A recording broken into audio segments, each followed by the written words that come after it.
8ನೇ ಶತಮಾನದ ಬಾದಾಮಿ ಚಾಲುಕ್ಯರ ಕಾಲದ ಅತಿ ಪುರಾತನ ದೇವರ ವಿಗ್ರಹ ಪತ್ತೆಯಾಗಿದೆ. ಶಿವಮೊಗ್ಗದ ಶಿಕಾರಿಪುರ ತಾಲೂಕು ಸಾಲೂರು ಗ್ರಾಮದಲ್ಲಿ ಈ ವಿಗ್ರಹ ಸಿಕ್ಕಿದೆ. ವೃಷಭಾವತಿ ನದಿಯಲ್ಲಿ ನೀರು ಕಡಿಮೆಯಾದ ಹಿನ್ನೆಲೆ ಚಾಲುಕ್ಯರ ಕಾಲದಲ್ಲಿ ನಿರ್ಮಾಣಗೊಂಡ ವಿಶಿಷ್ಟ ಹಾಗೂ ಸೂಕ್ಷ್ಮ ಕೆತ್ತನೆಯುಳ್ಳ ವಿಷ್ಣುವಿನ ಒಂದು ಅವತಾರದ ವಿಗ್ರಹ ಗೋಚರಿಸಿದೆ. ಸಂಶೋಧಕ ಅಜಯ್ ಕುಮಾರ್ ಶರ್ಮಾ ನೇತೃತ್ವದಲ್ಲಿ ವಿಗ್ರಹ ಪರಿಶೀಲನೆ ನಡೆಸಲಾಗಿದೆ. ಹೆಚ್ಚಿನ ತನಿಖೆಗಾಗಿ ವಿಗ್ರಹವನ್ನು ಕಾರ್ಬನ್ ಟೆಸ್ಟ್ಗೆ ಒಳಪಡಿಸಲು ಪುರಾತತ್ವ ಇಲಾಖೆ ಮುಂದಾಗಿದೆ.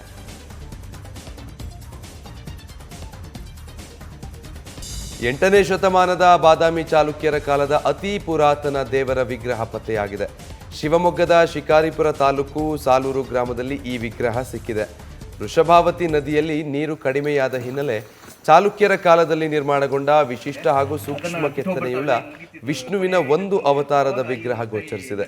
ಸಂಶೋಧಕ ಅಜಯ್ ಕುಮಾರ್ ಶರ್ಮಾ ನೇತೃತ್ವದಲ್ಲಿ ವಿಗ್ರಹ ಪರಿಶೀಲನೆ ನಡೆಸಲಾಗಿದೆ. ಹೆಚ್ಚಿನ ತನಿಖೆಗಾಗಿ ವಿಗ್ರಹವನ್ನು ಕಾರ್ಬನ್ ಟೆಸ್ಟ್ಗೆ ಒಳಪಡಿಸಲು ಪುರಾತತ್ವ ಇಲಾಖೆ ಮುಂದಾಗಿದೆ.